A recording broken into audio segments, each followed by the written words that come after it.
Hi guys, it's October 26, 2024 and today is our 8th year anniversary ni Bossing. Kaya samahan nyo kami pumunta kasi nagpabook kami sa Yesyo Studio para magpa-picture. Day before of our anniversary is nag-chat nga ako sa account ng Yesyo Studio para magpa-schedule kasi need magpa-book since marami silang customers and parating full yung kanilang schedule. 12 noon na nga lang pala yung available time kaya kinuha ko na, and this time malapit na nga lang kami sa my studio since 5 minutes drive lang naman galing bahay papunta dito since sa town lang naman yung kanilang studio. Dito nga pala sila located sa Arcade 1 dito sa gilid ng Munisipyo San Jose and sa harap ng Glowy sa 2nd floor. So dito na nga kami nakarating na kami. Dinala nga pala namin yung helmet since gagamitin namin siyang props mamaya sa pictures. Pagdating nga namin dito sa mismong studio is tinignan lang ni boss if may tao pa and meron pa silang sinushoot sa loob kaya naghintay lang kami dito sa labas.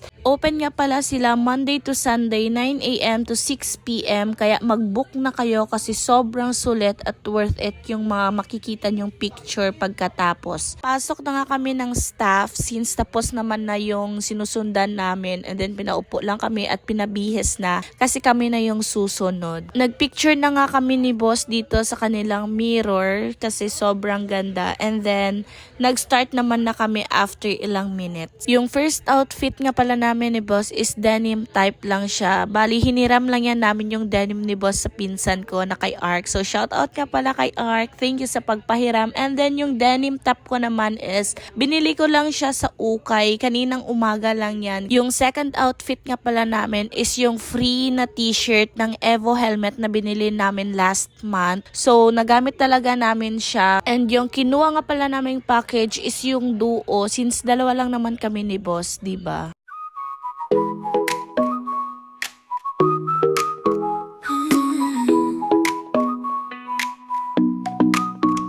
어느 날 그대와 함께한 시간들 햇살 속에 반짝이는 그대의 미소 눈을 감아도 떠오르는 그 순간 우리의 발자국은 영원히 남아 달콤한 추억 그대와 나 시간이 멈춘 듯한 그날들 그리움 속에 피어나는 사랑 우리의 마음속에 영원히 남아